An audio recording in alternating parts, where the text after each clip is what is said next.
Let's go over the next item. Okay. Okay, now we're going to talk about selling the house. The actual selling the house. The house in Elk Grove. Okay, so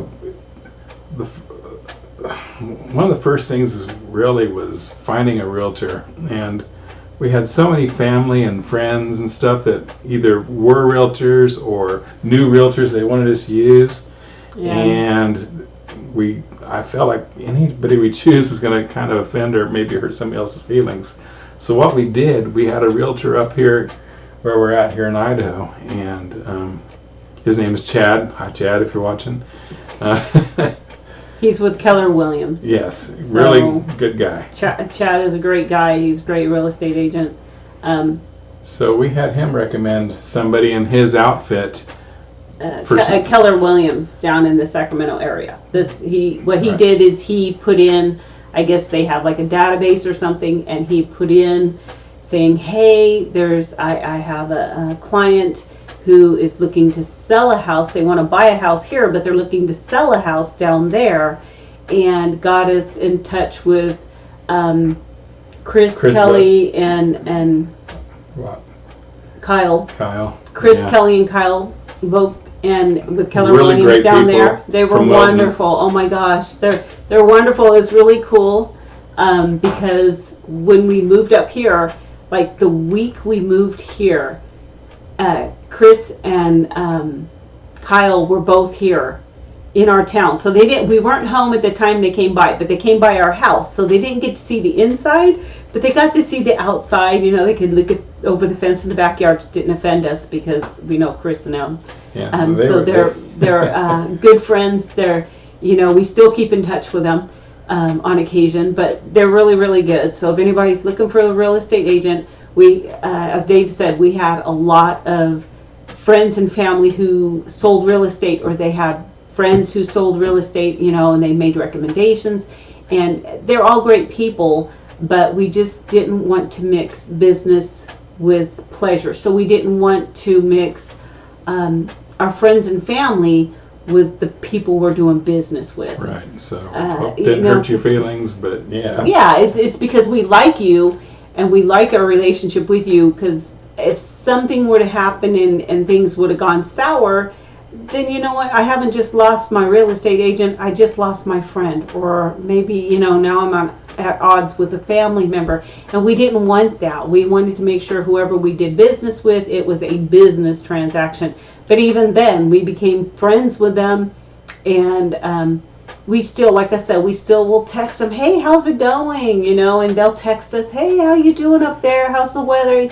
We still keep in touch with them because they became friends. So Chad and Chris walked us through the whole process. There were some very stressful moments during the selling of the house, and it was getting frustrating. It was for both ends. It was finding a house that we liked, because like I said, I'm very picky, but then again, like I said, this is the house I want to be retired in. We had a lot of, we will accept houses like this, we will not accept houses like that. And it's not bad, just like we didn't want stairs. We did not want a 2-story house. We did not want a split level house. We wanted a single story house. So yeah, we got a couple steps to get into the house. That's fine. But we did not want to have to go up a flight of stairs from the ground floor to the upstairs. We didn't want to walk in and either have to go upstairs or go downstairs. And so we, that was just one of the things we didn't want. So there was just different things like that we looked for in a house. That one that had to be single story, one that had a backyard already that was preferably fenced in. Yeah. There was a lot of houses that they didn't have a fenced in yard, or they were older houses, which are so cute, but not... Yeah. Like Chad was warning us about, it looks beautiful and all, but I don't think you're going to want to stay here because, HOAs are an issue, but not like California HOAs. Those are insane, but still any HOA will have enough rules and restrictions to really hamper what you want to do. And we didn't want an HOA, so it's again that took a lot because there's a lot of HOAs here, so that Especially for the elderly retired community. yeah, the elderly, the retirement community, the houses were cheap. They're very, very cheap, but your monthly HOA fees were like On top hundreds of of dollars. It's like what I could have paid cash for the house and not had to pay a cent towards towards a mortgage, because I'd own the house outright. We would own the house outright, but but we would be paying it towards monthly fees, which it just wasn't worth the cost. So again, these are different things we looked at. We did not want the senior community simply for that their housing fees, their HOA fees were crazy high.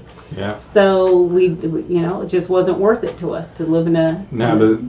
We're kind of fortunate. We have friends, Liz and Max, that go to church with us at New Beginnings. They are in an HOA community, but they have a really nice place. It is a nice house, and it's a nice neighborhood.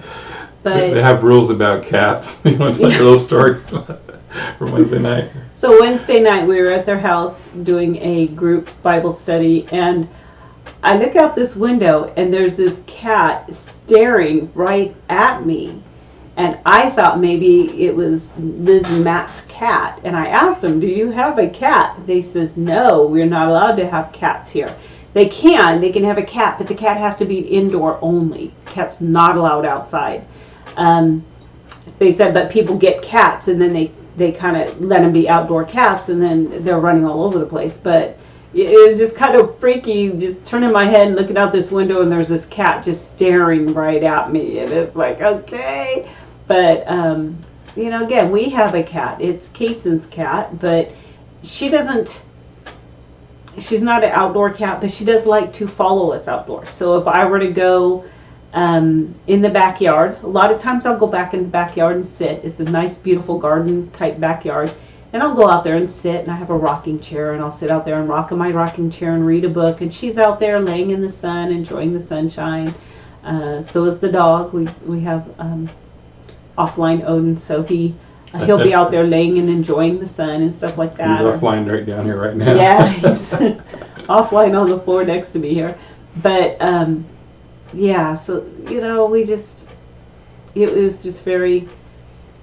But first, to go back, we had to sell the other house first before we could actually buy a house. We had to sell the house in Elk Grove first, and it was hot markets in both places. I mean, I was surprised at the bids we were getting, and we only showed one weekend, right? And we got like about a week. I think it was about 5 or 6 days. And what we did is we before we showed the house, so we met with Kris and Kyle, and they looked at our house and they gave us recommendations on things to do to make it more sellable. And so, they recommended new flooring, which we knew it needed new flooring, new carpeting. But there was also other flooring that we wanted to get replaced anyway, just because we didn't like it. It's like the vanity area in the master bath was carpeted. We didn't want carpet in there. We wanted hard, we wanted more like the vinyl wood look like flooring. So we wanted to get that replaced with a different type of flooring. So it needed a new paint job inside. So we had it painted, and what we did is stayed in hotel rooms for all this. Thank goodness there's a hotel in Elk Grove that allows dogs and cats. So we could bring the dog and cat with us and stay in the hotel when they were showing the house. Same thing. We just stayed in the hotel, so we weren't making messes in the house. And then it also gave them the freedom to just come in, show the house, and not have to worry about us getting in their way or being in their way and stuff like that. So they can, that way too, there's somebody who maybe they couldn't get there until after work. Maybe they didn't get off work till 5, but so they couldn't get there until 6 or even 7 in the evening. Not a problem, because we were in a hotel. We would just go at night, make sure the house was all locked up and all the lights were turned off and everything. And then we'd go back early the next morning and turn on whatever lights needed to be turned on and unlock the house a bit. And I mean, it was still locked, but just make sure everything was straightened out, make sure the flowers weren't dying on the counter, Yeah. things like that. And dust if we needed to dust things off, whatever we needed to do just to keep the house presentable. And so we went through all of that.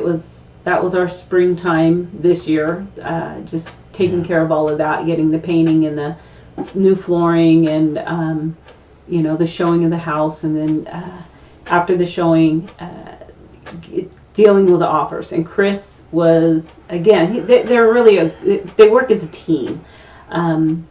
Kelly did Kris is the husband, Kelly's the wife, Kyle's the son. The son, yes. She staged the house with props for us because we had most of our stuff moved out of the house by then, so we didn't have very much in the house. So she staged it for us with some props to make it look more like Home Sweet Home. And Kris, he every time, what do you guys need? What do you need? What do you need? We didn't. We were kind of like, well, we're not sure where to go for these services. Well, I'll hook you up. I got a few suggestions. I can send them your way, and they would call us, and we could get some estimates and decide where we wanted to go from there. We can get references. If it came to cleaning up the backyard, which the backyard wasn't a mess. It's just these shrubs were a bit overgrown. So we needed to cut them back a little bit because they were getting out of hand. So people came in, they just cut down a bunch of stuff. We had a cleaning woman come in. These two women came in and they just did a kind of a thorough, deep cleaning of everything. It wasn't a mess, but I mean, they came and they cleaned all the nitty gritty stuff that normally you don't think about, or when you're doing spring cleaning. So they kind of took care of that for us and did all of that for us. So, they were great. They had people that they worked with that all helped us out to sell the house. And I really appreciate the most about them was the peace of mind they left with. Yes. When things got kind of crazy, with maybe people threatening to back out or whatever, or crazy demands. Because things are going to happen. He kept us even keeled during that time. Things are going to happen. The choices were always ours to make. He would make his recommendations. He would explain why he recommended what he did. And, but it was our choice to go with his recommendation or to go with a different path that we wanted to take. And whatever we chose, he supported our decision. So he was our guide in the process of selling our house, but basically we were the ones selling it, and they respected that, and they let it be our house to sell, not theirs. And then but again, he had some great recommendations for people to help us with different things to make the house even nicer to sell. He just kept saying, what do you need? You need me to come over here and he was haul some stuff off and trim some bushes? Or he what do you helped need? me to do some repairs in the front yard. And, we thought our sprinkler system, one of the sprinklers was leaking, and we thought that we had a broken sprinkler. And it wasn't broken. We actually got it fixed. So he's like, I know a guy who can do this. And okay, so the guy came over and he reviewed it. He says, no, you don't have any problems. This is all that's wrong. Oh, we could fix that ourselves. And, it was done. And the guy didn't charge us. And we just, okay, well, yeah, we could fix that. It had a pipe that got cut off the winter before when we had our trees trimmed on the side of the house. And this guy went and he was trying to cut some down on the other side, and he cut one of the sprinkler heads off. Oh. So in the spring, when we started using the sprinklers, it's shooting water out. And so we just didn't use it just in that one area, but we still could use this, the other sprinkler. So we did, but we just needed to get it fixed.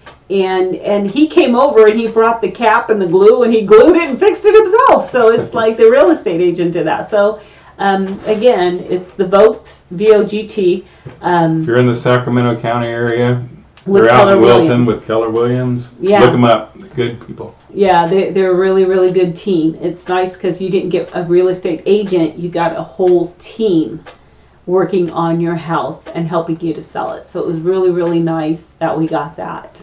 We'll talk about Chad on this in a future video. Well, that's buying the house. It's a different one, but when we get here, we'll get to that part of the story later. But yeah, so selling the house was a lot of work. It was it can be very frustrating at times. I had surgery in February, so I was recovering from surgery, and while all of this was going on, so I was trying to recover, trying to go to doctor's appointments, trying to still take care of Kason and his needs. He still, when we lived down in Elk Grove, we would try to pick him up twice a week to get him out of his house, to give them a break from him, and also give him a break from being cooped up in the house. He cannot stand to be cooped up. So we were, doing that, dealing with that too and everything. So with everything going on, right after surgery, it was challenging, but it was still, David retired in March, and it was March, right? Yeah, it was March. He retired in March, so it was perfect because that gave us, basically, I think it was about 2.5 months from the time you retired, less than 3 months from when you retired to when our house was sold. It was about 2.5 months. So in that 2.5 months, we had to get everything done. Yeah, and we did with a great real estate agent and his team. We got it done and sold the house. We got a lot more from it than we were expecting to get. We got a lot of offers. The offers went even higher than the one we accepted. But again, Kris explained to us what houses, the pros and cons of each offer, so we could choose which one we wanted. and that actually came into play when I came to buying over here too. It was nice because then when we went to buy a house, we knew, okay, these were the tricks that Kris had explained things to us when it came to looking at who we wanted to buy our house, who we wanted to sell to. So we knew, okay, we want to be that person that these people wanted to sell to when selling us this house. So it was nice that, again, Kris, he educated us, and it was a tremendous help having that information. And he's had many, many years experience. He's done this for so many years, selling houses. So he's seen it all. He's very experienced at selling houses. So. And these aren't all of our selling the house stories, but it's all we're going to be sharing in this video. Yeah, I don't want to bore you. it was a lot of work, but it was good. It was good. Okay, we'll go on to the next subject.